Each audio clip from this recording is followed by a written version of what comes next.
All right, so testing 1, 2, 3. It seems like everything is operational. Greetings there, Just Gina. How are you doing this fine evening? All right. Double checking.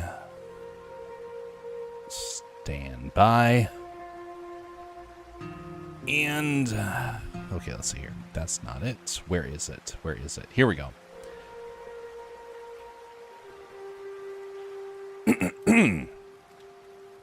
Okay. Log back in, and this should now be working.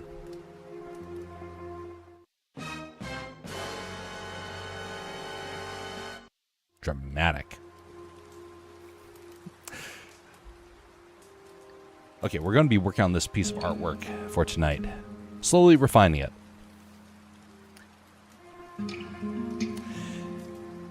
This was a piece that was commissioned by a fan of the show. This is from the roleplay days. And this is part of the story that I've been working on ever since. It's been a long time of tinkering on this, and the story continues to be refined and developed, and I really am enjoying where the story is going. So hopefully I'll get a chance to share that with folks in the near future. I'm probably going to do a preliminary thing with it. I'm not sure. I'm going to experiment a little bit. Anyway, let me just double check one last thing for the YouTube side before we get fully underway. Okay, that is operational. And put this out there. There we go. Not like there's a whole lot of people that are going to be tuning in, but you never know.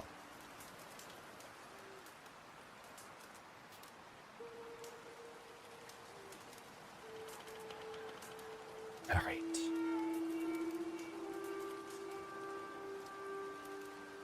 So this piece of artwork has gone through several iterations.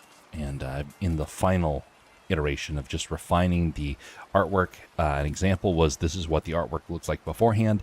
This is trying to change a bit of it and make it a little bit more refined.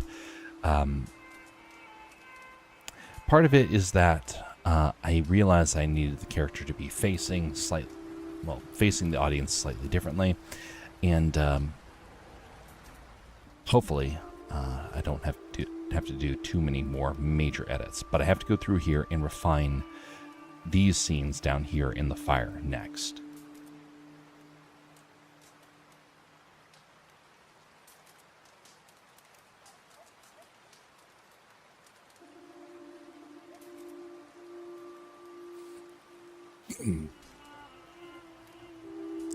It has been a fairly good day as a whole.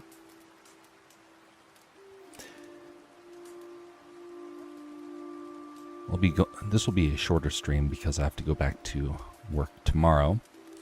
But there's something that has been in the back of my mind about some of these projects that I've been working on. And a couple of years ago, there was a guy that I knew who was saying, hey, you should take these projects, make a business out of it, and just dive headlong into it. And I was, honestly, I wanted to very much. His advice was solid, but there was something that came up, and that was the world of online media was changing. And while it would have made sense back then, that was the tail end. There was no ability to actually grow and create like a legit business without spending a fortune. The gimmick era was over. The ability to create solid projects had to be well developed. It had to have the right backing, and the plan dried up in a moment. Now, thankfully, I did not dive headlong in. I did have somebody came up to me and offered to help finance that start. I started down that path, but there's something in me that was like, I can't dive in without knowing what's just beyond the surface, you could say. Am I diving into sharp rocks? And so I kind of, well, I putted around, you could say, avoiding the actual process of saying, yeah, here we go, let's do this. And I'm glad I didn't, because shortly thereafter, the finance of the online world crashed. And he came back and said, we're barely scraping by. And so thus the efforts to try and create some really elaborate projects dried up in a split second, even though there was a lot of positive feedback. I gotta say, that does something to you when you think for certain that, hey, you know, there's potential. I'm not saying like certain, like, oh yeah, this is absolutely going to happen, but certain in the sense of that, wow, this is actually a legitimate possibility. And you start to plan and dream, and then the plans and dreams don't pan out. What do you do in that sort of situation? Do you just try it all the same? Well, I know some people that did that. Some people, it turned out well. Others, not so much. In fact, most of them ended up in huge financial problems. A lot of them have been kind of continuing to just sputter, hoping that the industry online will turn around. And I got to have the inside scoop that, nope, this whole the whole online world is on its last legs. Since I got told that, I've seen a lot of the predictions that were told to me pan out. And there's just one part of that whole ordeal that is yet to actually happen. The industry of online streaming is predicted by some people within the industry to crash very soon. I think we're already experiencing it. There are so many people that have gotten out. So many places that are like, nope, it's just not going to be possible anymore. Which is a shame, because I have some stories I really want to tell. Now I have to try and find another way to tell the stories. What is that process going to look like? I don't know. Hopefully, within this next week, I'm going to be publishing the first short story that I've made. I'm going to be putting it out on the web. I'm going to see how that happens. We'll see what happens with it. I have a second one that I want to put out there as well, but I want to see what happens with the first. Based upon that, I will be able to gauge if this new avenue is actually going to work. Because I have some really big projects I would love to be able to do. You can't do it if you don't have the finances. You risk so much, and you risk becoming a burden to a ton of people. That's not healthy. And there's plenty of people in this world that love to say, I have this vision, I have this dream, I'm going to make this game, I'm going to make this movie, I'm going to write this book. Just give me money and I'll make it happen. Ooh. No. Ease into it. Sure, some people can do that. Those people tend to be a burden. And they're kind of a, well, how should we say, a pit for financial ruin.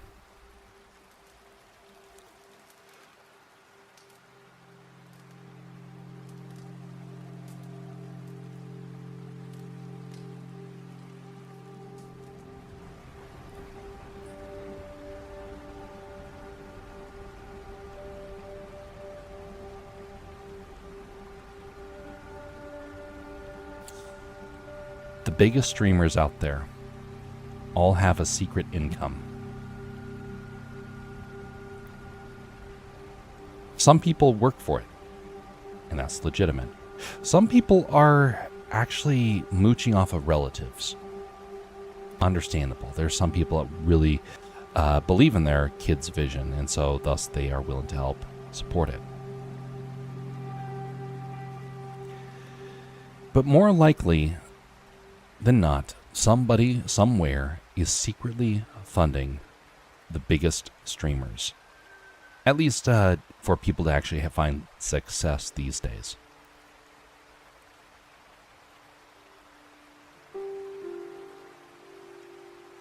What does that mean, though, for all the people that are trying to become big-time streamers, and they don't know that? They don't know that it's all kind of a sham. The person that made $1,000 a month streaming, and he's brand new to it, yeah, it's not real. I got to see behind the curtain. I tell that story every now and again because I think it's very important for us to know. The online world is a sham, and we have to know this. Otherwise, we're going to have a lot of people that decide that they're just going to go down that path, risking their finances, risking their peace of mind, risking everything, and they're going to come out the other side bitter, angry, and depressed.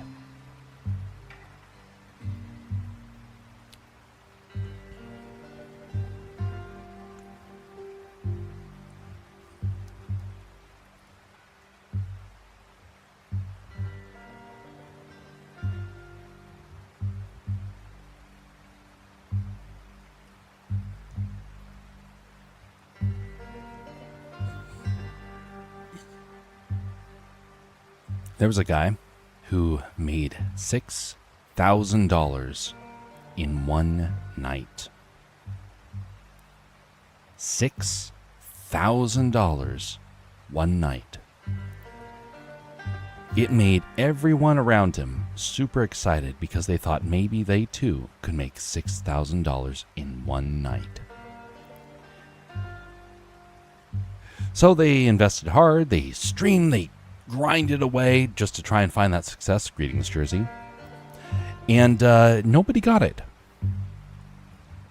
No one got that 6,000. So how did that first person get it?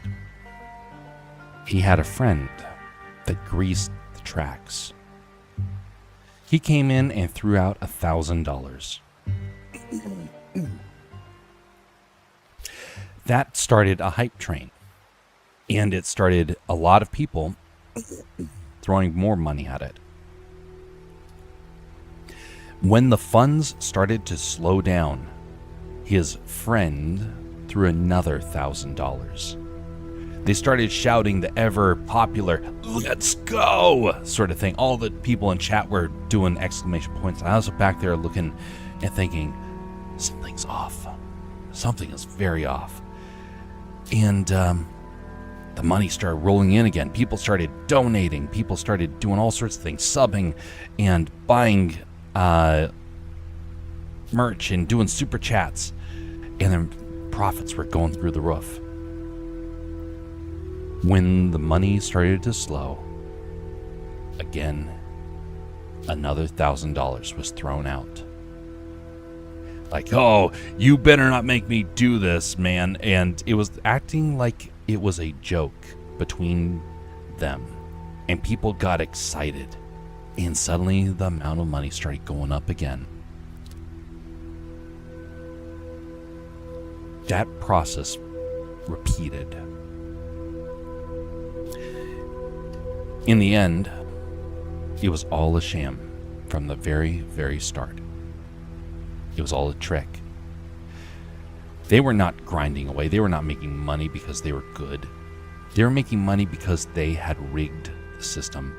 The rich people bound bound together and they knew how to work the emotions of the audience. I know those secrets. I refuse to use them because I've seen what it does to people, and I see what it does to their ethics. That's one of the reasons why I got rid of the ads on the platforms as much as I could. I got rid of the monetization on Twitch, and I've been paying the price for it. Paying the price. I make nothing off of that platform. I make a penny a stream. Assuming I actually make that money, which seems like there's some sketchy reasons as to why it doesn't. Rumble, a penny a stream. Sometimes 2 pennies a stream. YouTube, nothing. Could I have gone down that path? Yes. In fact, I almost did. And I saw that happen. I thought, ooh, I don't want to be a part of that. And I pulled back.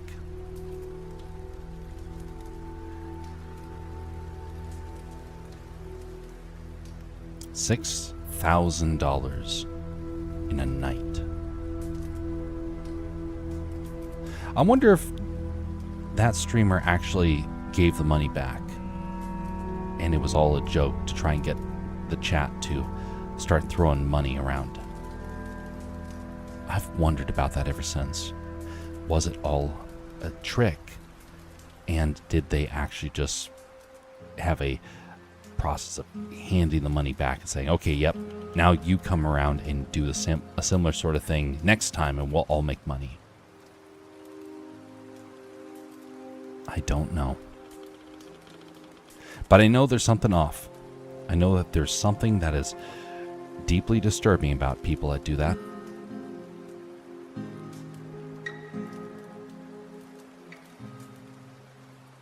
What if someone was to come up to you and offer, hey, start a podcast and you will make a lot of money. We'll make sure that we promote you.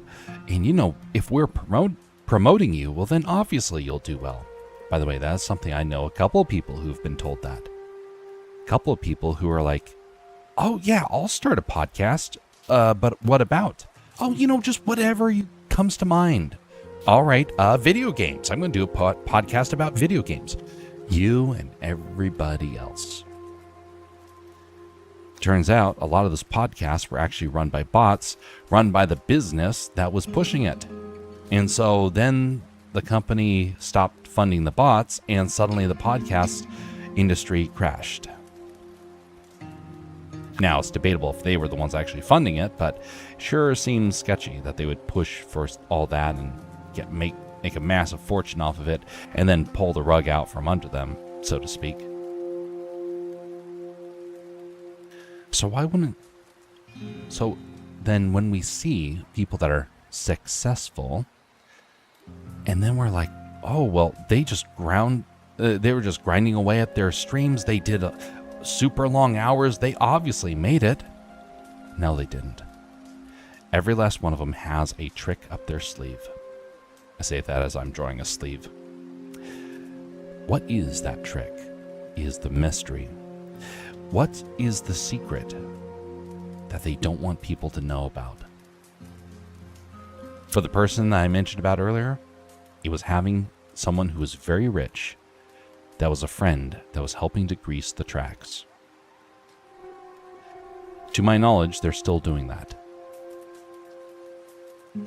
And to my knowledge, most streamers are doing that to some extent. Mr. Beast is an example. Mr. Beast does that sort of stuff a lot. He has deals and partnerships that he does with very select people. And some people that are routinely appearing on his show, who routinely seem to keep the money in the family, so to speak.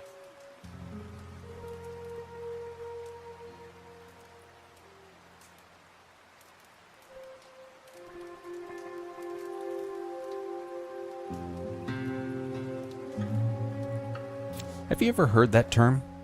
Keeping the money in the family? I heard of it as a different term early on. Cones and depressions. If money is not flowing in, it's flowing out. Watch for people that are making a massive amount of money, and you'll usually see them in a cone sort of structure. They're pulling money in, even if it's pennies, and they're not letting it leave. They're not spending it.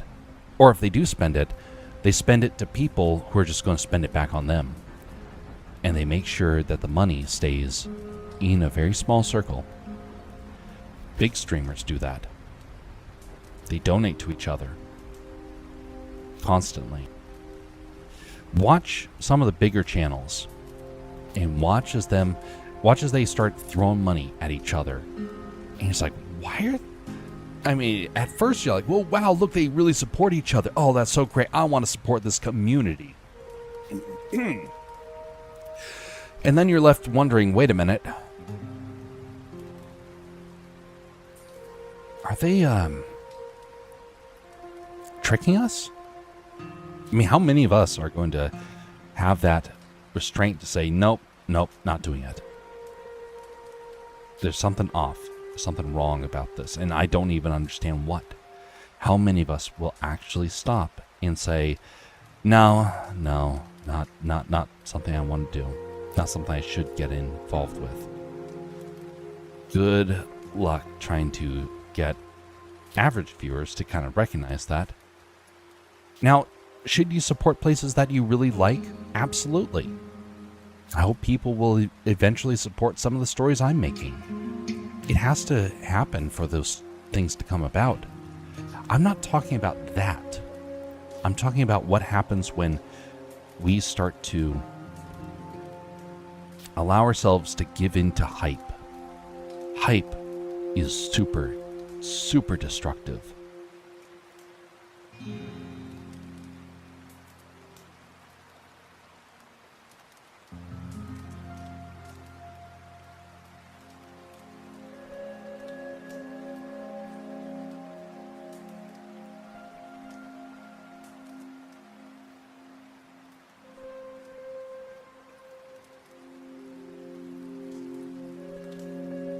Let me take a moment to look at a reference.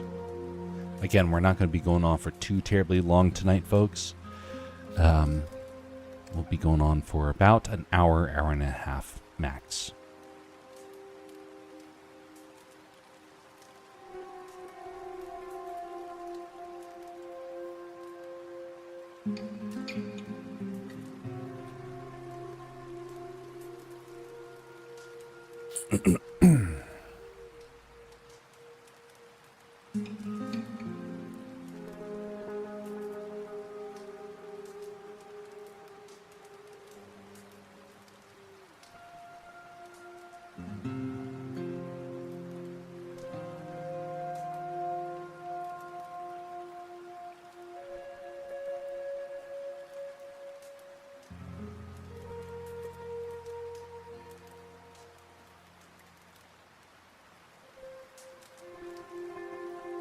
Try to make sure to fit some of the attire of the era.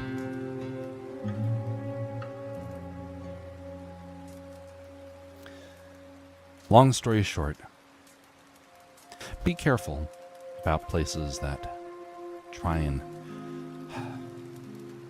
deceive you with a sense of community and is always behind a paywall.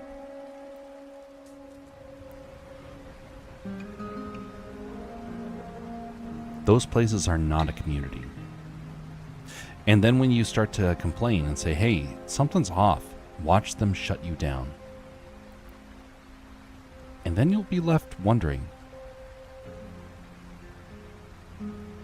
why are other people not seeing it? And then when you come across the people that do see it, you know what they'll do? Nothing. Because in the end, they really, really want the community that they believe that they found. They want that to exist, and I don't blame them. We all desperately want community.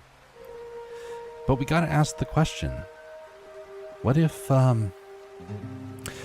the community that we think that we found is actually is like a parasite taking advantage of us?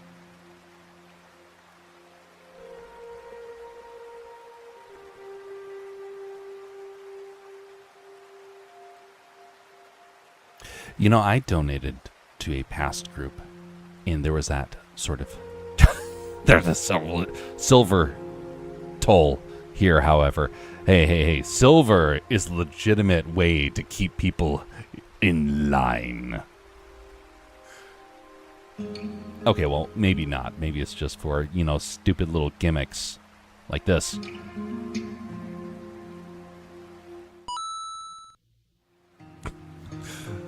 Channel points, folks. How you doing, Bastion? Hope your classes go well this week.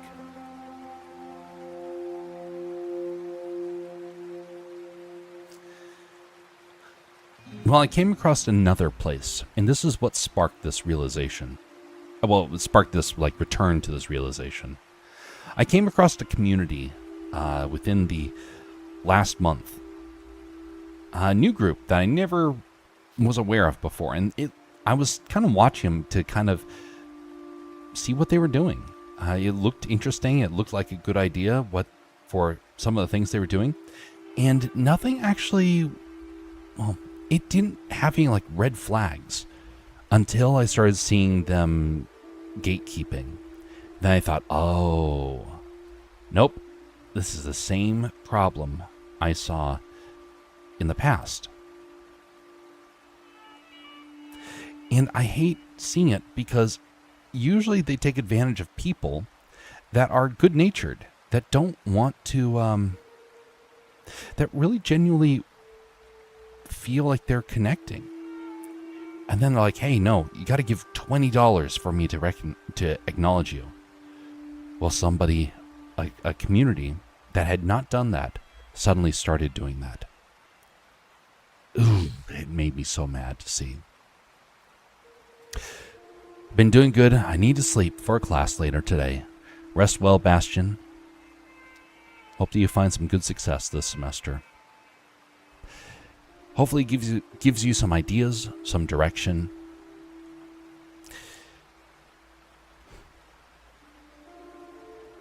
But yeah, may be a good experience.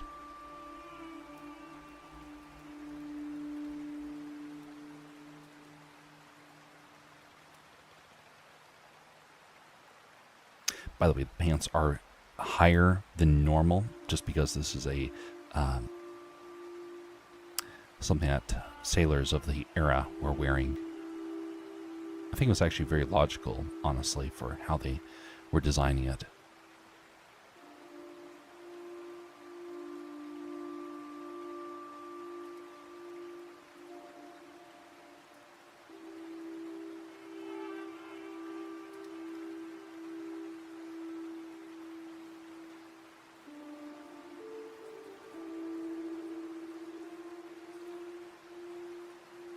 There was a guy who was who was streaming, and suddenly people started throwing out money, and there was one message, and this is the thing that really got me. A message from somebody who was financially in trouble, and who said, I can barely pay for my bills, but I want to contribute to this community because I believe in it. I was like, you can't pay your bills and you're throwing money like this? No. You're going to set yourself up for failure and ruin. And what did the guy say? He's like, I'm glad that you believe in this community. And he started encouraging it. What does that do to people? They don't have the, if they can't afford basic needs, shouldn't be throwing money. And if it's a lie, then that's another problem entirely.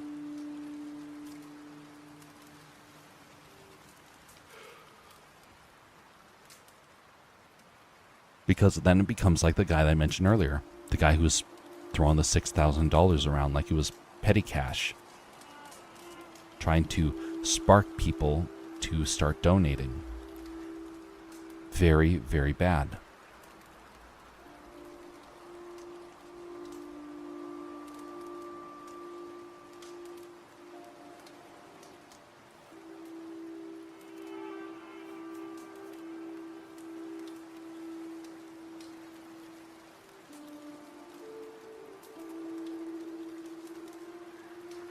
By the way, in this scene, Milo begins as the son of a merchant, of a merchant sailor, and I don't think we have an appreciation for our nautical history in America. Ever since the 1700s, we have been one of the most crucial and pivotal naval nations in history. Our sailors have been top notch, our ships world class, and that began back in the 1800s, that it became top notch, absolutely stunning history of being an aquatic naval nation. It's one of the reasons why America became so safe. A lot of nations could have caused a great deal of harm to us, including Britain, and they tried to try and get us back in one way, shape, or form. And it didn't happen. It was unsuccessful. And in a large part of it was due to our Navy, which wasn't top tier at the time, but it was on its way to becoming top tier.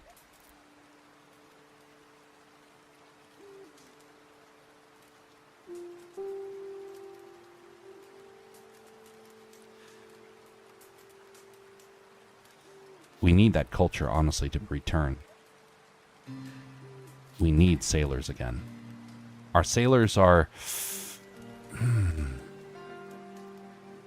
Our sailors have been disappearing in a way. And it's because our ships are not as good as they once were. Our fleet has been crumbling. Now, thankfully, it looks like we're going to start rebuilding our fleet. And if that is indeed the case, then I think a new era of U.S. naval,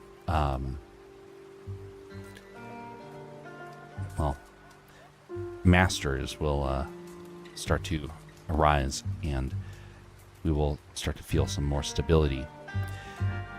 But right now, only nations that's been doing that hardcore has been China. And that's deeply concerning.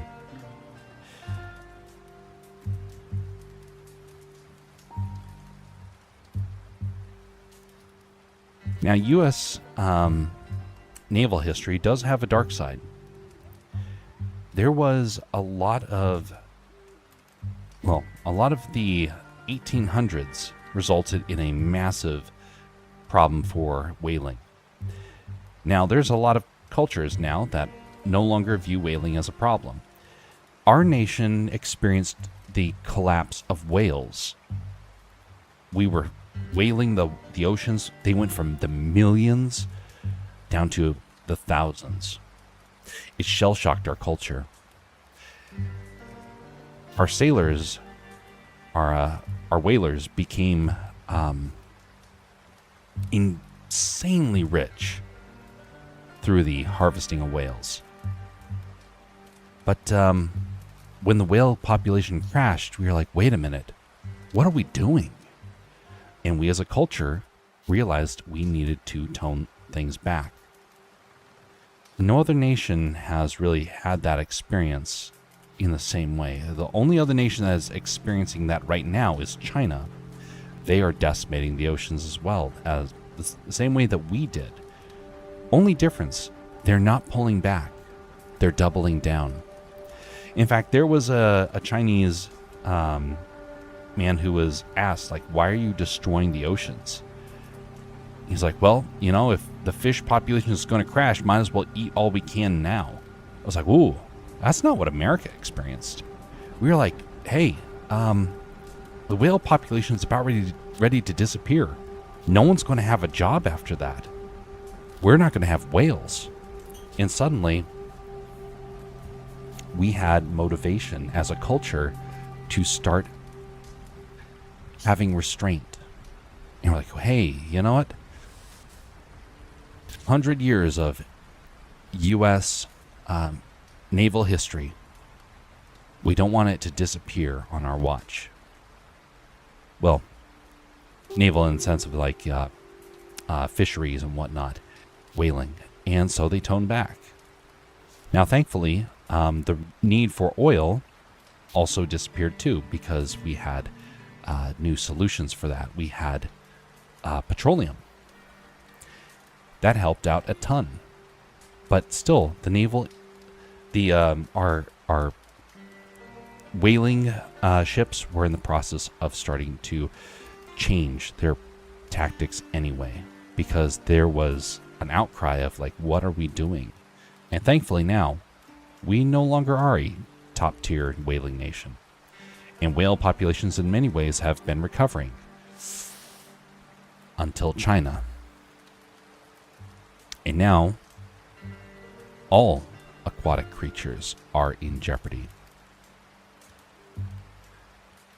If you know about the west coast of Africa and what happened to the fisheries over there, yeah, it's bad.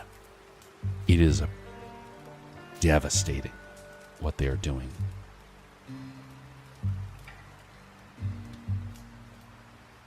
It's very unnerving because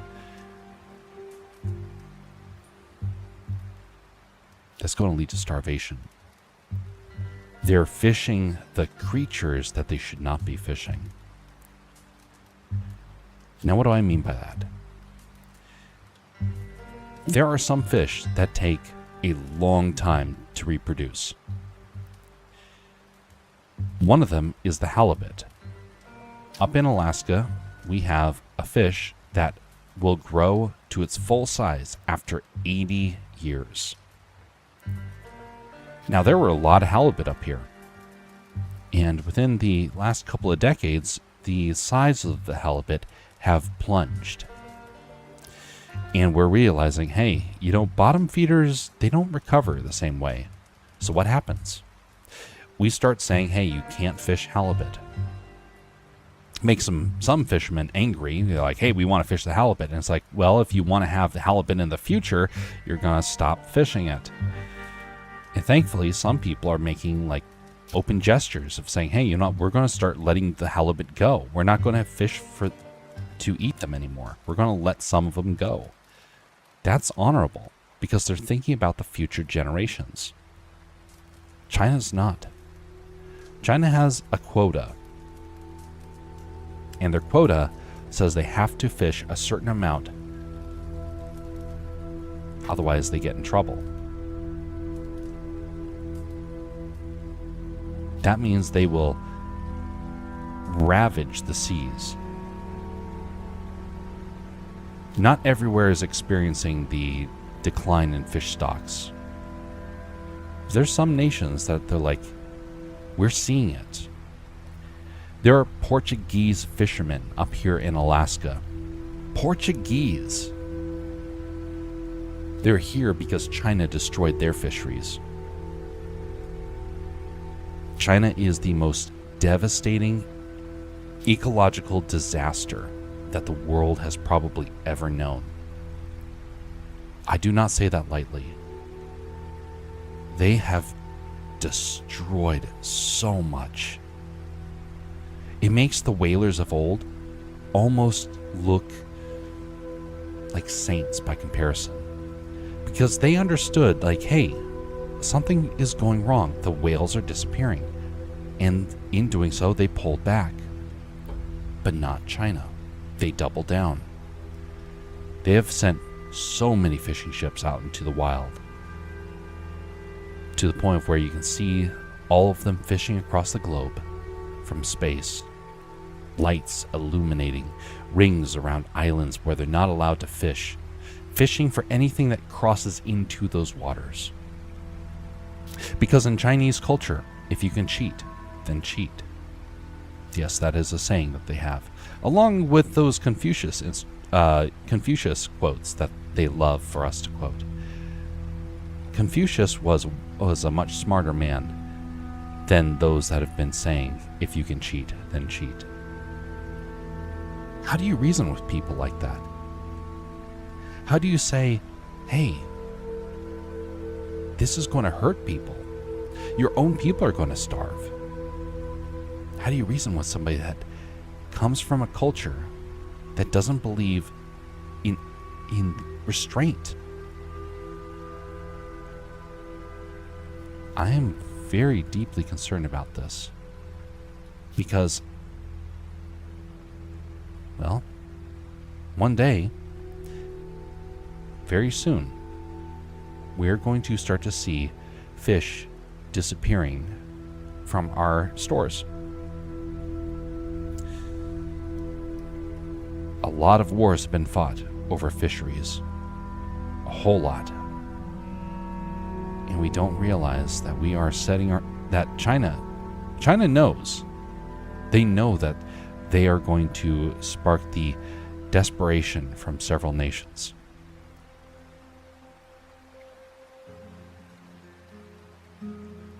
It's going to happen. May God have mercy on us when that actually does transpire. But you can't destroy all the farmlands or the seas of fish or the forest of animals and expect people to just gladly accept starvation without any consequences. There are nations in Africa now, because of the fisheries being destroyed, that are now in very bad positions. Philippines are in trouble. Several areas in Europe are in trouble.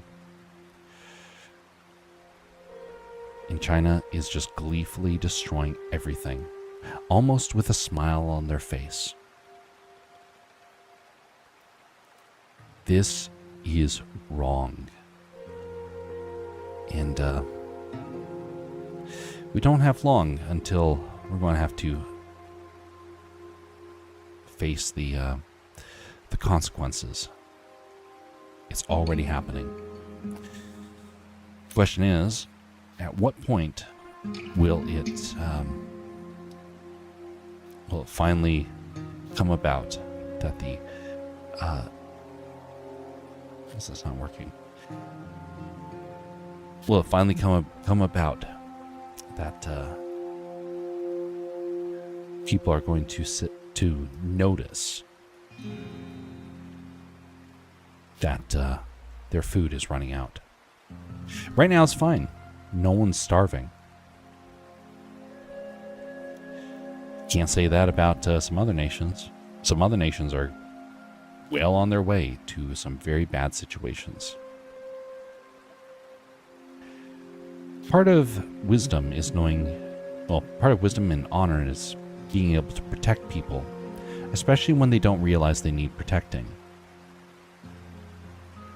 How many people are aware that the world is being set up for starvation? How many of us even realize that's a potential, because it's not guaranteed yet, but it's a potential of the next couple of years? Some nations are experiencing starvation. Others are going to probably be spared. And thankfully, it's actually due to the depopulation, which I think is a huge problem. But I think we are given a pass for a few years. But that means we have to course correct fast. But still, if the fisheries never recover, what's that going to look like? Ecological disaster.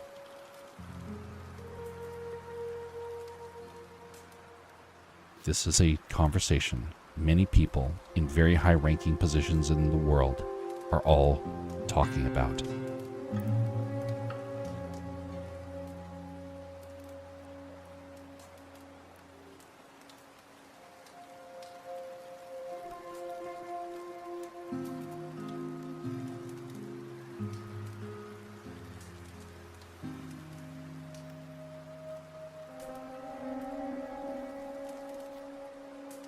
Just realized that arm's a little big.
You're not going to hear a whole lot of people talk about the ravaging of the seas that China is doing.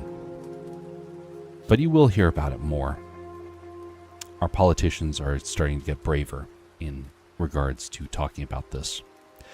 You're going to hear a lot of nations start to challenge China over this destruction of the oceans. We can no longer hide from the fact that this is destroying so much. I wonder if it's going to result in a unified front against China's ocean endeavors. It's going to require a whole lot of nations to bind together. It's going to require a rebuilding of some old navies that have disappeared. Chinese ships do not last very long. That's one of our benefits. Chinese ships sink all the time because they are just so poorly built. Study their bridge construction and you'll know what I mean. Their ships are on a very short lifespan, but what they do with those ships in that short lifespan is horrible. So I think we have potential to save things, but we're going to have to act fast. And I don't know if our nations are yet ready for the real conflict with them to begin. But we are definitely getting close. There's a lot of people that are starting to say,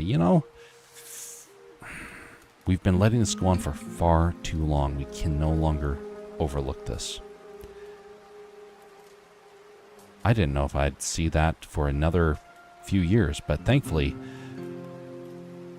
it's starting to change. I wonder what nations will step up to the plate during the change, during the challenge. Say, you know what? Nope, we draw the line here.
One of the things that you'll see that is not talked about a whole lot from the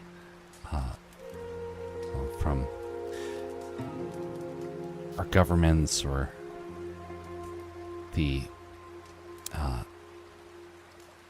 or officials that are in power in industry or things like that, you're not going to hear a whole lot of them talk about the protection of our culture or the way of life that we have. There's a lot of folks that are poised to make money, and as a result, it becomes hard to be able to get things done. Sometimes it can get super discouraging. Why don't things just change? We vote for this, we ask for this, we demand this, and nothing ever happens. And it doesn't matter what culture you're in. There is a lot of that happens. So this raises the question, what can be done if you have people like that in power? Well, nothing. Well, not technically.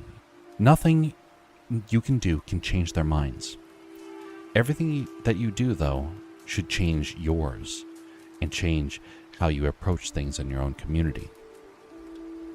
The national level will behave a certain way. You have to behave a different. You have to be able to make a stand for things that matter in your community. It is important to be aware of what's happening outside of that. But don't sacrifice your role in your community to be able to make a difference.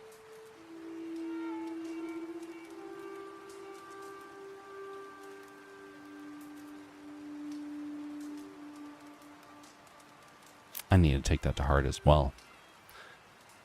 I used to be a lot more engaged, and things have not quite panned out in such a way that makes me capable of being able to do some things locally. And I know not everything that you do will have a chance to really make that impact. But you got to try.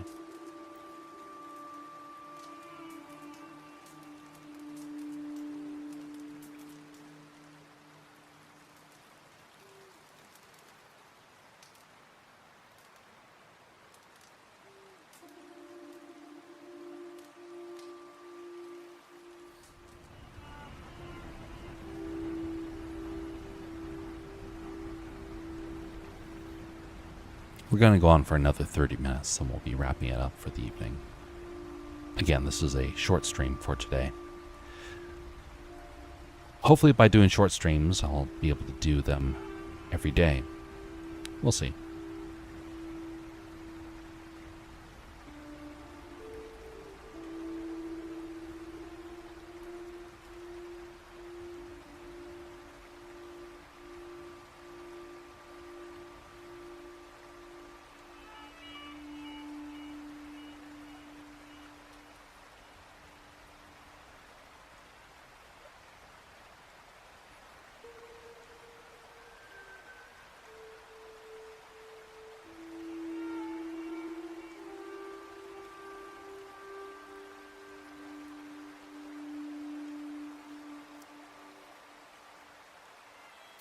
Theoretically. So Jersey, the goal is to try and do more streams, even if they're just shorter streams. And so that means that, yes, tomorrow would be another day that I'm going to try and do a stream. During the weekdays, they're not going to be as long. During the weekends, they're going to be longer. We'll be continuing this piece. No 24-hour marathons. No. Let me, that reminds me of a story about a guy that did several 24-hour streams. There's a guy that, he was all gung-ho. He was all gung-ho about some of the streams that he was going to do it being 24, 48 hours. Hi, greetings, Castro. How are you doing? Castros George. How are you doing? So he did a 24-hour marathon. It did really well. He got a massive amount of subs. He got a whole lot of watch time. It looked very good on paper. So he tried to do a 48-hour stream, and it did even better. It was so successful. Then he did a 72-hour stream. And then he disappeared for several days because it physically wrecked him. When you're younger, you're able to do longer streams. When you get older, things start to happen. And you have the ability to stay up, but it takes a massive toll on your body. That guy that did the 72-hour stream, it permanently damaged him.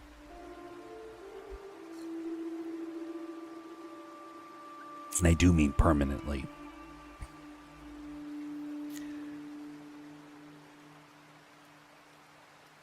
People that do 48-hour streams, I can understand it. They better have a partner when they do it, though. So one of them can rest while the other continues on the stream. Still, you don't want to do it as a single person. 24 hours, it's possible. You better have a reason for it. I don't have a reason for it. The streaming industry is failing. It's not going to last much longer. I do believe that. It was conveyed to me that that was the case by people that were on the inside, that were the people when I was on the inside. I actually got to hear from people that were bigwigs. I know the industry is crashing. The question is, how fast is the industry going to crash? If I tried to do a 24-hour stream, I might have some success. You might be absolutely worthless, though. I've been streaming now for 3 years. Almost exactly.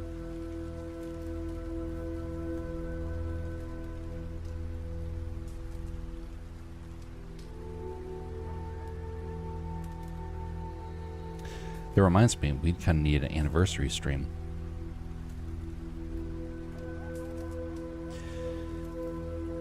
During those 3 years, I have seen very, very minimal growth.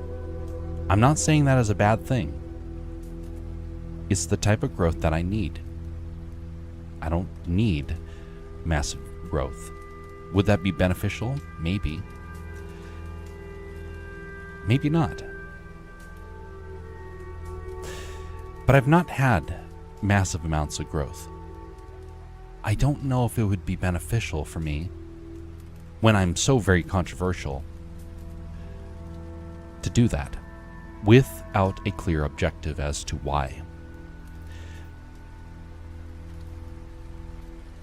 Like, if I did it, I would want to have have it as a big event. Something that is inspiring, that gives people like an idea of some really cool things happening in the future. I want it to be more like an announcement sort of event. That's kind of what I want to do for some of the bigger stuff. I want the big things that I do to be creations and products and whatnot. It doesn't really matter about the streams. I know I'm not going to be going anywhere.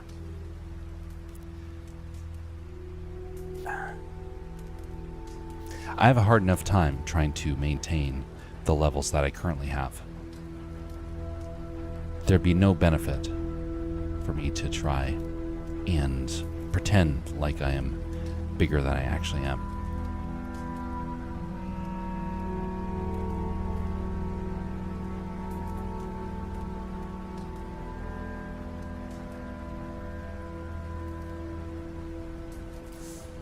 Because like the guy that did the 72-hour stream, he thought he was pretty big. He thought he was going to make it.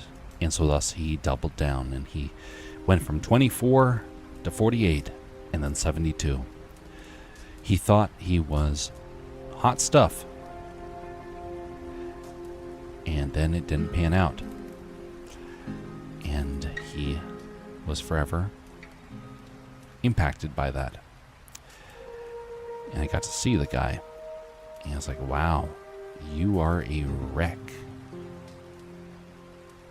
A couple other people have tried to do 72 hours. And it's had mixed results. I've not seen anybody that has really done it where they've had like really good success. That used to be like early on in the streaming world. That was a common thing.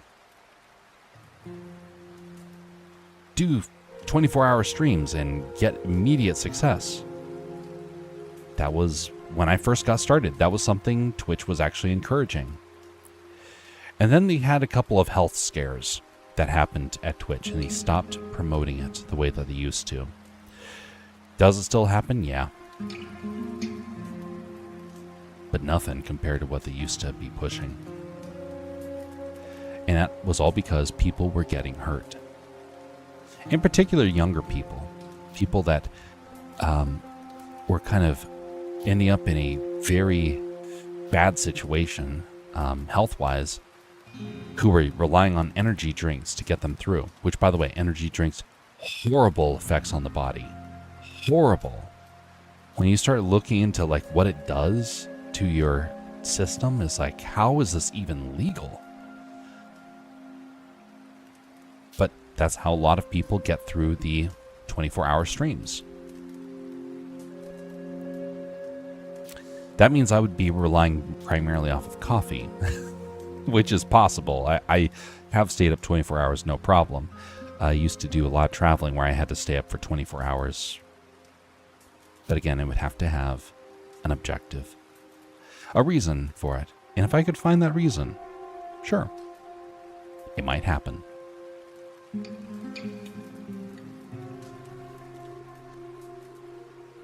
We'll see.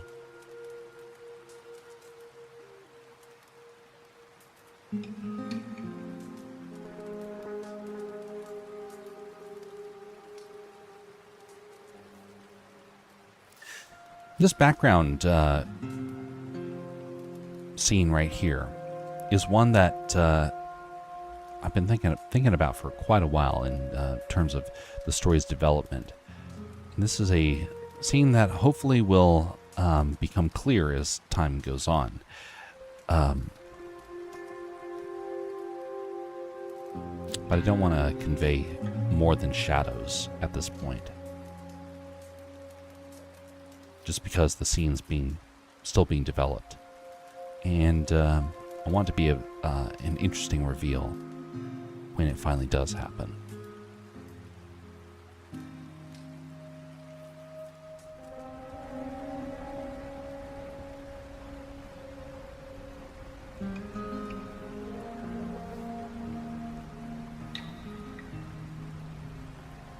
If anybody finds these sorts of streams interesting, either the stories that I tell or the philosophy or the artwork or whatnot, would you consider liking the video?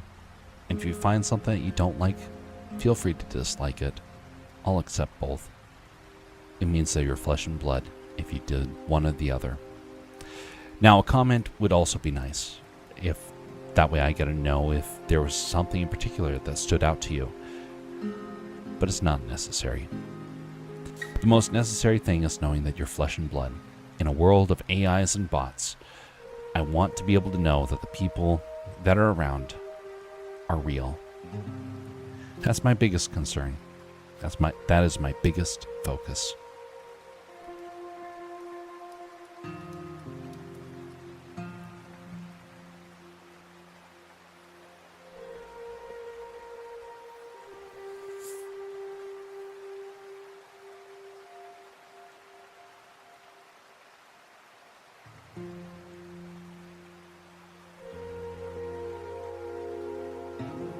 And if you have ideas that you want to see in the future, I'll accept them.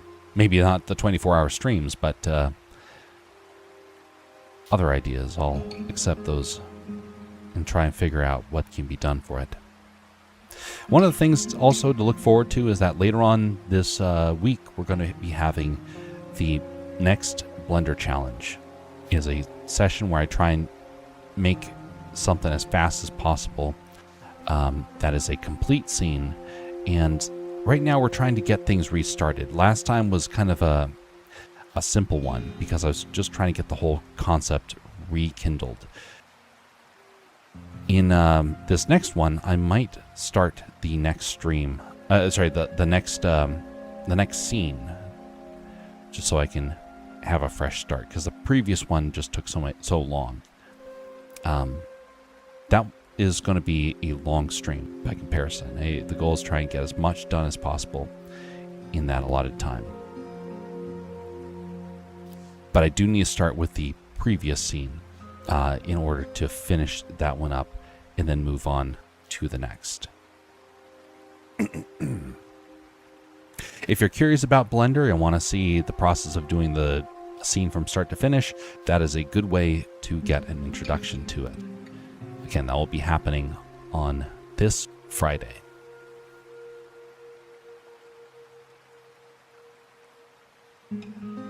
The rest of the week is going to be focused on getting this piece of artwork done.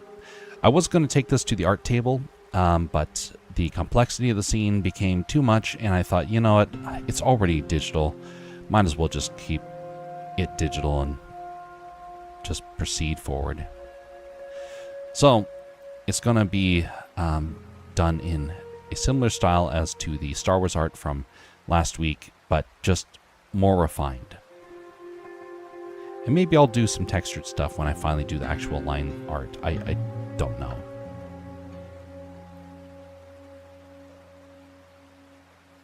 We'll see. I got a while until I need to get to that point. Right now I'm just in the process of updating all the line art so that it is more refined and I can start the final process. Because, for example, like right here, this has more shape than this did. By doing that, it is going to be better prepared for when I actually have to, go through that next step.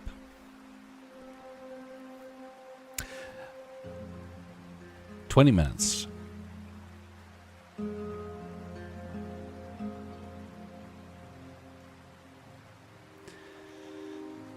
I've been watching a couple of folks that have been trying to get the Rumble side kind of up and operational.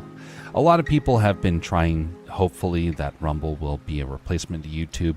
From the early stages of it, I kind of realized that it wouldn't ever get there. They became too political, too quirky. It became the place where people kind of went to vent, and it didn't become the place where people could go for entertainment. Now, I like to think, even though I am, controversial, I like to think that a lot of my stuff is not politicized to one side or another. If anything, it is religious, and so thus, it's a religious discussion more than a political one.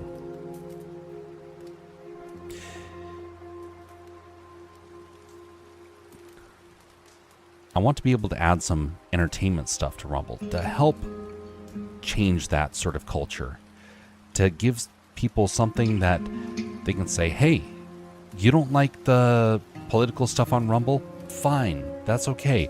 Here's a new culture that's starting to form over there. One that is built upon art, storytelling, and entertainment. I want the stories to not be entertaining in the sense of, I don't want to have entertainment as dribble. I want it to be stuff that causes you to think, to ponder, to have to wrestle with the questions that the hero or the heroine has to deal with. I got a couple of stories. Well, I got a lot actually, but trying to write them is a challenge, and trying to figure out how to put them to video. I'm one man, and I'm not very effective at it. I did have some folks I was working with that were potentially going to help make that a possibility. It didn't pan out. Sometimes you have a dream, and that dream doesn't go anywhere.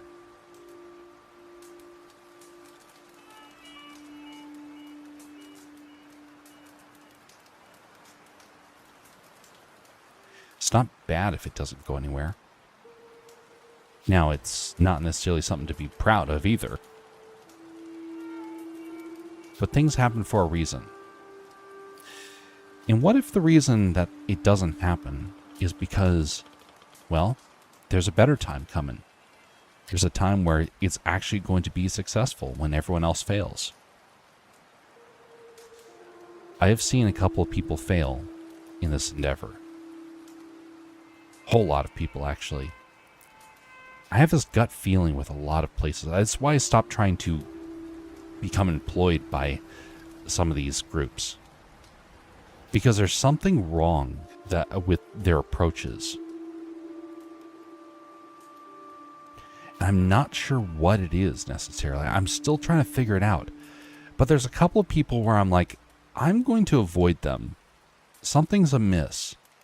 And later on, I find out that there was a legitimate reason as to why. And I got spared horrible frustration and failure by avoiding them.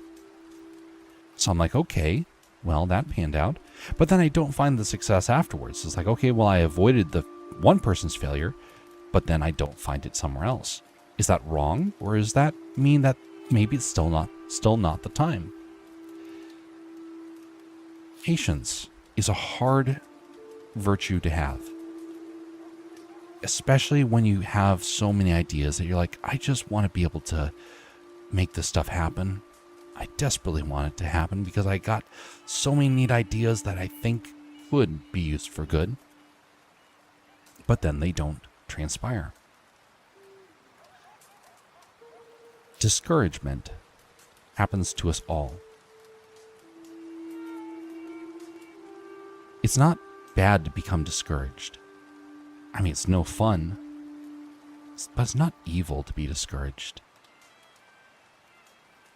It becomes evil if you start to make a deal with the devil in order to, well, find success. There's a lot of folks in this world that would gladly sacrifice all sorts of values just to find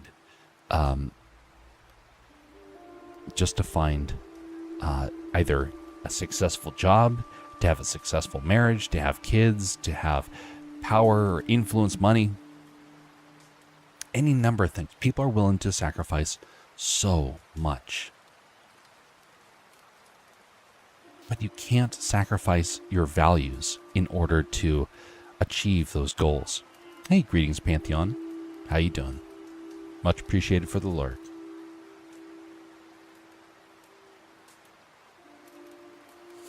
But you can't sacrifice your values.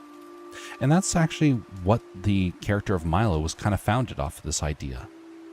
That you can have a dream, you can have an idea, you can have a goal, but you have to maintain a sense of decorum, a sense of wisdom, civility, and kindness, even when everyone else around you is losing theirs. It's one of the reasons why I'm so passionate about the story, and I think that it has so much potential.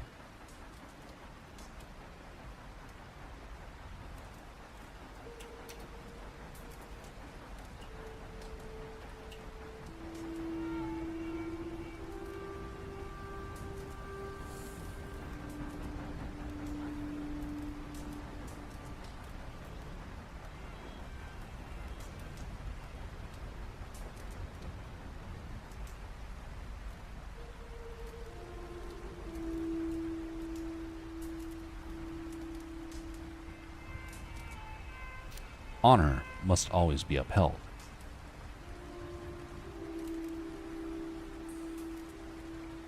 It's one of the reasons why one of the things I would see with some folks in the desperation to be recognized, to find that success, they would have to go through a humiliation ritual. And I've never been a fan of that. Some people gladly do it.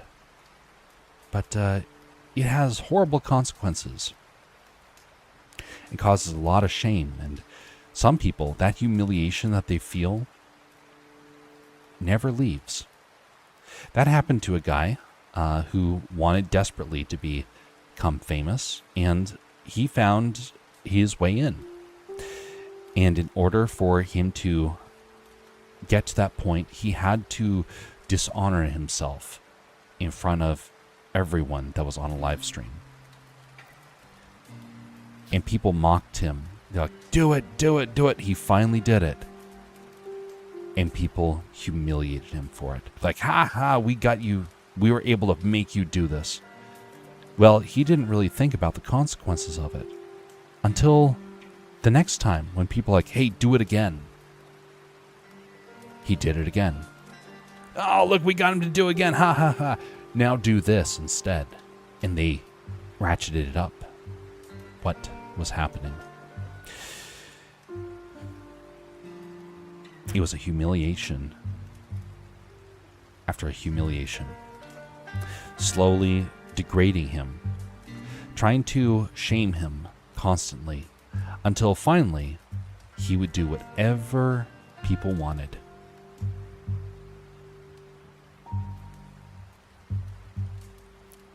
Honor looks at oneself and says, this is not worthy. Well, this is not something I should be going down the path of. In pulling back and saying, you know what? I don't need that fame. I don't need that glory. I don't need to degrade myself in order to find it. Because when you get to the big leagues, I'm talking the big, big leagues, that's what they deal with on a regular basis.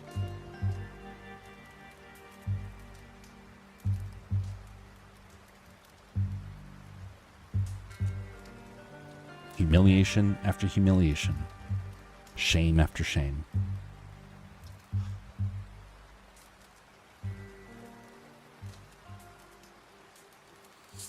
Humiliation rituals are what they do to people who have been defeated.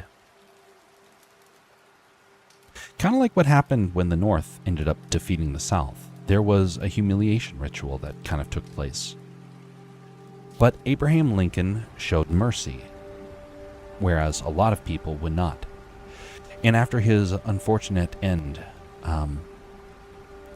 people would kind of try and reinstate that humiliation. It made a lot of problems. But he was trying to find a way to reunify, and that meant that both sides were going to attempt to restore things.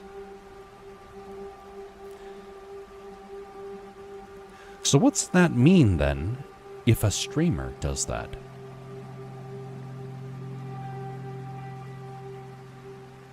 Well, they're conquered. Just like a nation. Just like a people. The humiliation ritual is designed to break you. To shame you. And make you question every value you held. To make it look like you are worthless, unable to stand up, unable to do what is right.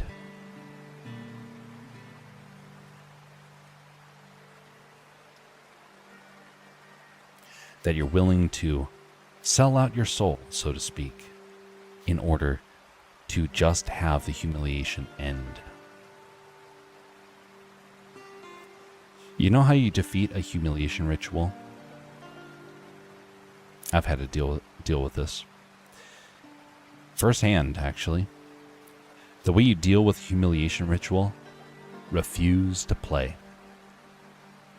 Someone came up to me and said, hey, we want you to do something humiliating. And I said, no. And they're like, no, you have to do this. And they started chanting, Jeff, Jeff, Jeff. And like, you're going to do this. And they're all preparing for me to actually go through with it. I look at them and did nothing. And after a while, suddenly it looked like they were a bunch of loons chanting my name for no reason. And so one by one, they stopped. And they're like, gee, this is awkward. And they turned right and walked away.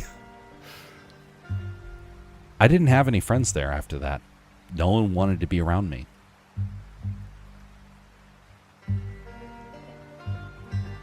That's not a bad thing. When people are willing to do that to you, it's not bad if they leave you. They never had your interests in mind anyway. They never wanted to see you thrive. They wanted to disgrace you. I saw this happen to a guy recently. He was being put through a humiliation ritual. People were mocking him. It was getting worse. And in order just to get them to stop mocking him, he was doing whatever people asked. Jump. And he was like, how high? Do something embarrassing. Okay. And he would do it.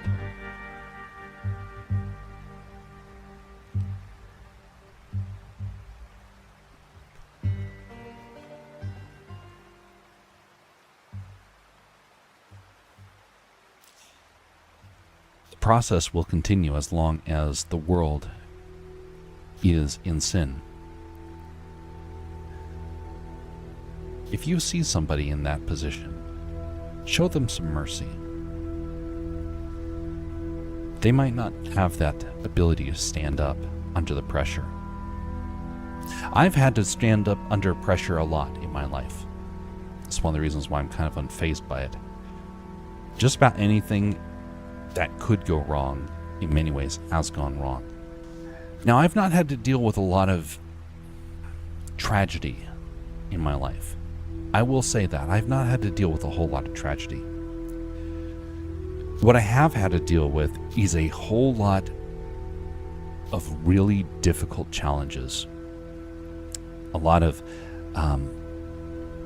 almost like attempts to make you crack. And some of them got really dark. Some of them got really bad. All of them were designed to break. And thankfully, God showed me mercy, and I did not break in all of them, but there's some that I got pretty darn close, and some that I started to crack. I've had to deal with a lot of nonsense. And one of those things was having to stand up and then lose friends and opportunity. I've done that process a lot in my life. It's kind of a pattern at this point. It's one of the reasons why when I actually had the chance to become someone big online, it didn't happen, because it was demanded of me to do something, and I refused. And I did a counter attack, you could say. I challenged something I saw which was unethical, and that did not go so well.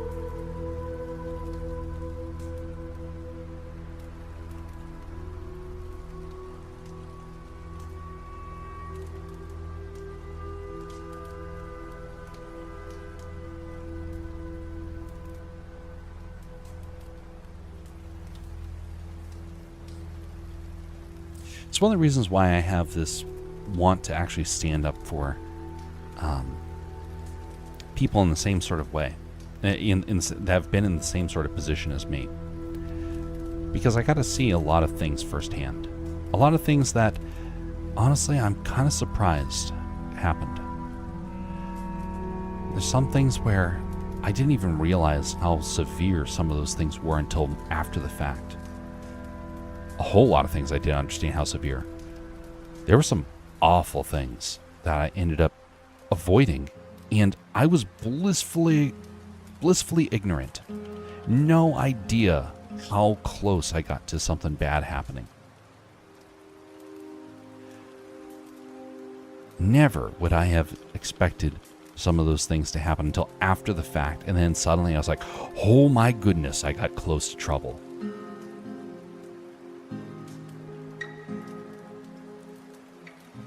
I think that is something that God has blessed me with. I got a chance to see what it was like in a lot of really tough, bad situations without having to feel the fire the same way that others have had. I got very, very close. I had some horrible, difficult challenges to have to overcome. And I didn't necessarily find success in those moments. But I also didn't find destruction like some others have felt.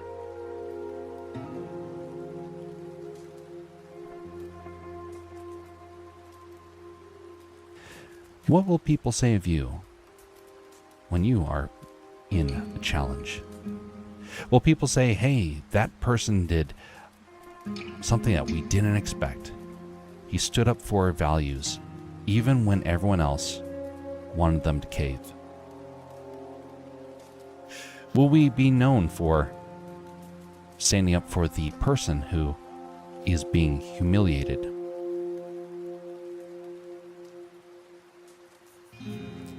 Even if it makes us the next target.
There was a time when I was at college, and there was a humiliation ritual taking place. But it was also supposed to be a good thing. There were some guys that, I don't know who started it, but there were some guys many years prior that started the tradition of whenever a guy got engaged, they would take him and throw him in the lake at the campus. And when I was in my first year there were two guys at my dorm who both got engaged the same week. In doing so, that meant both of them were going to get thrown into the lake. And so I helped as we jumped them, and like, oh, looks like you guys are going in the water. And the guy was like, well, good thing I wore my, I've been wearing my swim trunks this whole time, that sort of jokingly or whatnot. But we hauled them out there, carrying them. I was carrying like one of the guy's legs or something like that. And we got out and we got to the lake. 1, 2, 3. We threw him in. And he goes into the water and comes out, and everyone's laughing, having a good time. We throw the next guy in. And we're like, congratulations, guys. Well done. And we go about our way. Later on, we noticed that they weren't around as often. We're like, what happened? So it was a little peculiar. We thought maybe they were preparing for married life or whatnot. And turns out they had been to the hospital. Turns out they had a horrible ear infection. We're talking a severe thing that lasted for months. Turns out that lake was not a normal lake. It was actually a drainage ditch that got turned into a lake.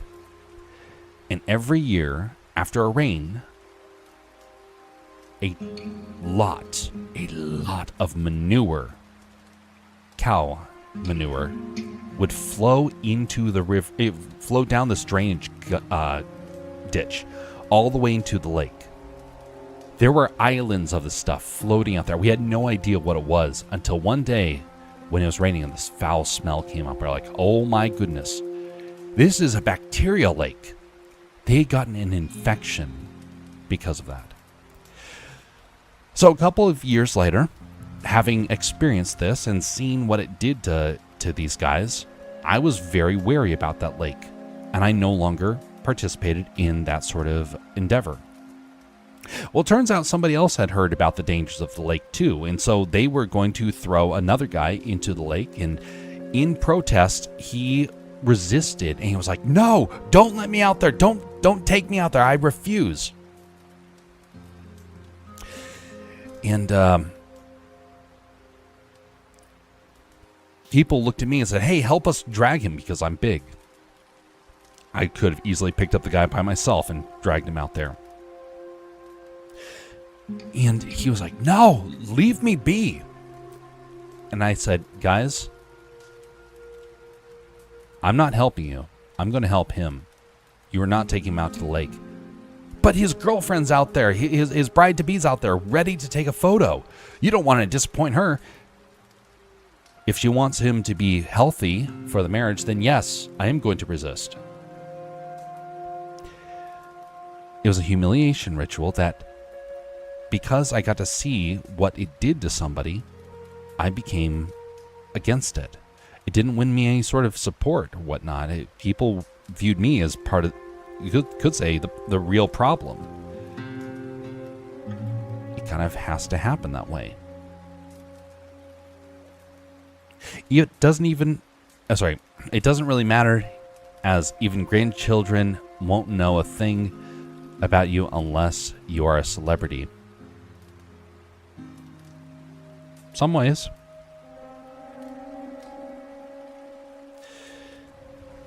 Indeed.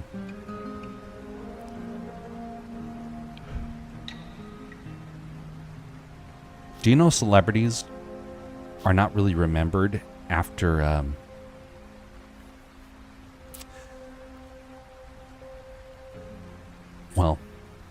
most celebrities are not known.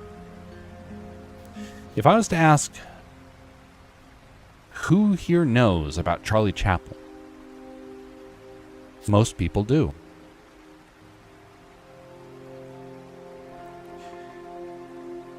You know, he's one of dozens and hundreds of the time. There are people that during the day were far more popular than him. We don't know them. Eventually, everyone fades. History is the best way to be preserved. But there's something else. Our legacy is something that lasts in a spiritual way. Our spirit endures, and our legacy is seen through our descendants.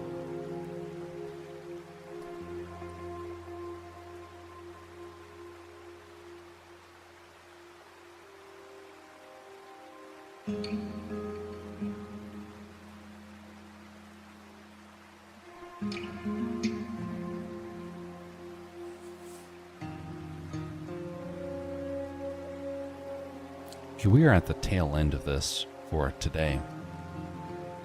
We're doing a shorter stream because I've had a busy day and I need to hit the sack earlier tonight because I had a heck of a time trying to get sleep last night, and I have to go into work tomorrow.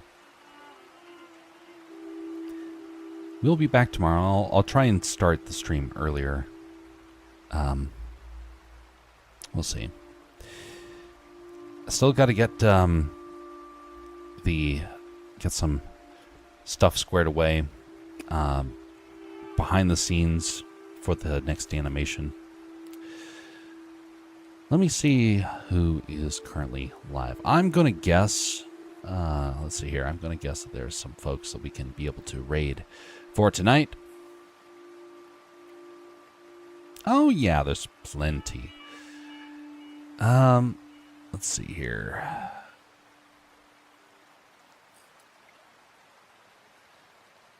Yeah, let's go over to Pantheon again. We used to do a whole lot of raids to Pantheon. And then I started having some problems with trying to get the raids squared away, and so I started skipping them. So we'll be going over there. Let me do one last thing before we call it an evening. Where is it?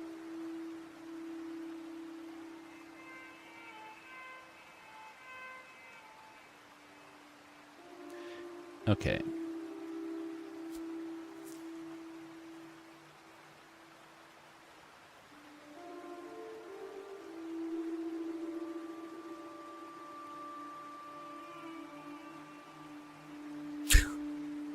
All right, we're going to do something before we send off. Okay. Have a very pleasant evening and morning, everybody. No matter what position in life you come from, no matter what your experiences, be civil to one another. And we are going to be seeing you all next time. Until then, folks, have a very pleasant evening.